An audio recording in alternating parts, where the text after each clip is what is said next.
중년기에 접어들어 눈에 띄게 불어나는 뱃살은 단순히 헐렁해진 허리둘레 이상의 의미를 가집니다.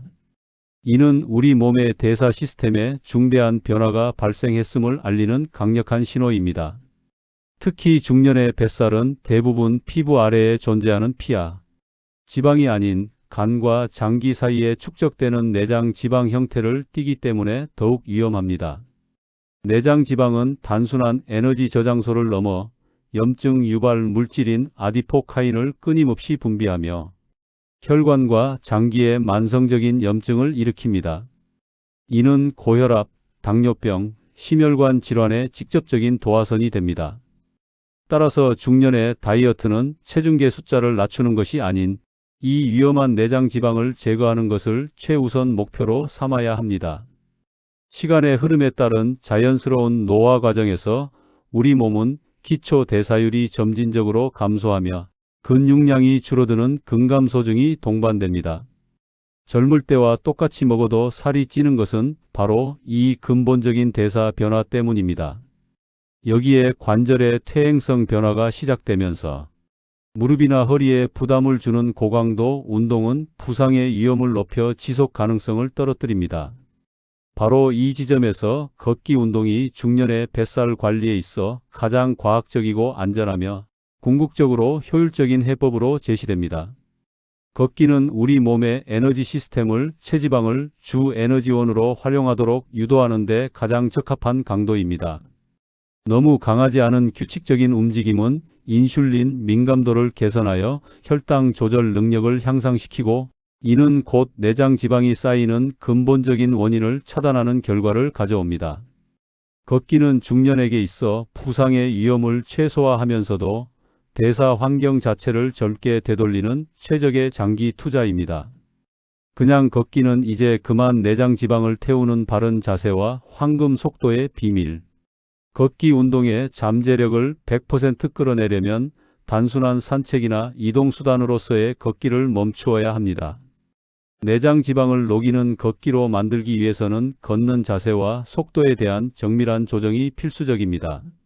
많은 분들이 하체에만 집중하지만 지방 연소 효율을 결정하는 핵심은 바로 코어 인게이지먼트에 있습니다. 걸을 때 의식적으로 배꼽 주변을 등 쪽으로 살짝 당기는 듯이 복부에 약 20% 정도의 약한 긴장감을 유지해야 합니다. 이 긴장감은 걸을 때마다 복부 근육을 자극하여 내장 지방 연소에 직접 관여하게 만들며 척추의 안정성을 높여 무릎과 허리에 가해지는 부담을 획기적으로 줄여줍니다. 상체는 곧게 펴고 시선은 발끝이 아닌 전방 15m 정도 먼 곳을 바라보아야 호흡이 편안해지고 자세가 흐트러지지 않습니다. 팔은 90도로 가볍게 구부려 앞뒤로 힘차게 흔들어 주십시오. 이때 팔꿈치가 몸통 뒤쪽으로 확실히 빠지게 해야 상체의 움직임이 하체로 전달되어 전신 근육이 유기적으로 활성화됩니다. 다음으로 중요한 것은 지방 연소의 황금 속도를 찾는 것입니다. 너무 느린 속도는 운동 효과가 미미하고 너무 빠른 속도는 탄수화물을 먼저 태워 지방 연소 구역을 벗어납니다. 지방 연소의 최적 강도는 최대 심박수의 60에서 70% 사이입니다. 이를 가장 쉽게 판단하는 방법은 대화 가능성을 측정하는 것입니다. 이 속도는 옆 사람과 문장으로 긴 대화를 나누기는 어렵지만 단어 단위의 간단한 대화는 가능한 수준입니다. 이 황금 속도를 유지하는 걷기를 우리는 파워워킹이라고 정의합니다. 보폭은 평소보다 약간 넓게 가져가되 땅에 닿는 발의 순서가 명확해야 합니다. 발 뒤꿈치부터 지면에 닿아 발바닥 전체로 체중을 부드럽게 이동시키고 발 앞꿈치로 지면을 힘껏 밀어내는 동작을 분명히 수행해야 추진력이 생기고 운동 강도가 자연스럽게 상승합니다. 산책이 아닌 지방을 태우는 파워워킹이 되어야 비로소 내장 지방이 효율적으로 타기 시작합니다. 걷기 효과를 2배로 만드는 40분 인터벌 프로그램의 실천. 일정한 속도로 오래 걷는 것보다 속도의 변화를 의도적으로 주는 것이 지방 연소 효율을 압도적으로 높인다는 것이 최신 운동 과학의 정설입니다. 이 원리를 적용한 것이 바로 인터벌 걷기이며 이는 전문가들이 짧은 시간 안에 최대의 운동 효과를 이끌어내는 데 사용하는 비책입니다. 인터벌 트레이닝은 우리 몸의 운동 후 초과 산소 소비 효과를 유발합니다. 이는 운동이 끝난 후에도 몸이 정상 상태로 돌아오기 위해 더 많은 산소를 소비하며 칼로리를 태우는 현상을 의미합니다. 즉, 걷기가 끝난 후에도 우리 몸이 마치 불꽃처럼 지방을 계속 태우는 애프터 번 효과를 얻을 수 있다는 뜻입니다. 우리가 제안하는 40분 뱃살 폭파 인터벌 걷기 루틴은 다음과 같이 진행됩니다. 먼저 5분 동안은 일반적인 속도로 편안하게 걸으며 몸의 관절과 근육을 충분히 예열하는 워밍업 시간을 갖습니다. 몸이 충분히 풀렸다면 이제 핵심 구간인 인터벌 운동을 시작합니다. 1분 동안은 숨이 턱 막힐 정도로 최대한 빠르게 파워워킹을 수행하여 심박수를 최대치로 끌어올립니다. 그리고 다음 2분 동안은 속도를 확 낮추어 천천히 걷거나 숨을 고르는 회복 구간을 가집니다. 이 빠르게 1분과 느리게 2분 세트를 30분 동안 총 10회 반복하는 것이 이 루틴의 핵심입니다. 이 반복 과정이 끝났다면 마지막 5분 동안은 아주 느리고 편안한 속도로 걸으면서 심박수를 서서히 안정시키는 쿨다운으로 마무리합니다. 이 루틴은 주 4회 이상 꾸준히 실천하는 것을 목표로 삼아야 합니다. 중요한 것은 강도보다는 연속성입니다.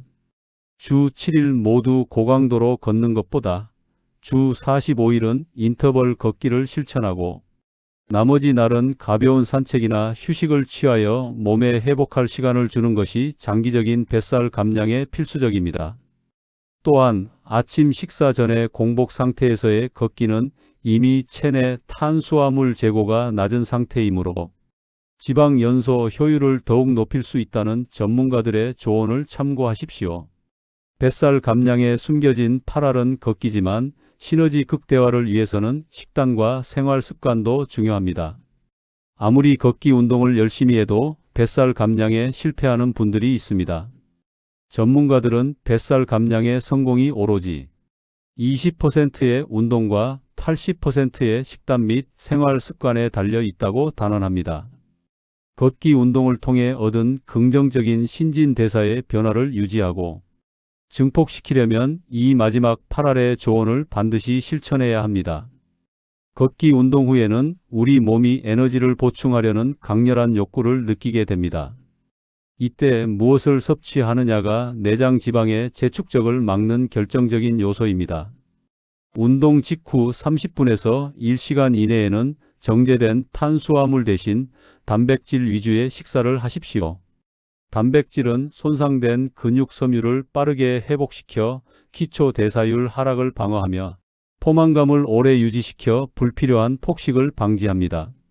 식사 시에는 흰 쌀밥이나 흰 빵과 같은 정제 탄수화물의 섭취량을 의식적으로 줄이고 현미, 통곡물, 잡곡밥 등 복합 탄수화물로 대체하는 것이 좋습니다. 정제 탄수화물은 혈당을 급격히 올려 지방 축적을 유도하는 인슐린을 과도하게 분비시키지만 복합 탄수화물은 혈당을 서서히 올려 인슐린 반응을 안정시키기 때문에 내장 지방 축적의 근원을 차단하는 가장 강력한 식단 비법이 됩니다. 마지막으로 수면과 스트레스 관리는 걷기만큼이나 지방 연소에 절대적인 영향을 미칩니다. 수면 부족은 식욕을 촉진하는 호르몬인 그렐린을 증가시키고 식욕을 억제하는 렙틴 호르몬을 감소시킵니다. 즉, 잠을 적게 자면 다음날 뱃살을 부르는 고칼로리 음식을 갈망하게 되는 악순환에 빠집니다. 매일 밤 7시간에서 8시간의 질 좋은 수면을 확보하는 것이 지방 연소 호르몬의 균형을 맞추는 필수 요소입니다. 또한 중년의 만성적인 스트레스는 지방 축적 호르몬인 코르티솔을 지속적으로 분비하게 만듭니다. 아무리 열심히 걸어도 코르티솔 수치가 만성적으로 높으면 우리 몸은 생존 본능에 의해 뱃살 부위에 지방을 꽉 붙잡아 두게 됩니다. 걷기 운동 자체가 스트레스 해소에 큰 도움이 되지만 운동 외적으로도 명상이나 취미 활동, 규칙적인 휴식을 통해 스트레스를 적극적으로 관리해야 뱃살 감량의 결실을 맺을 수 있습니다. 오늘부터 파워워킹으로 내장 지방을 태우고 습관의 작은 변화를 통해 지속 가능한 건강을 되찾으시기 바랍니다.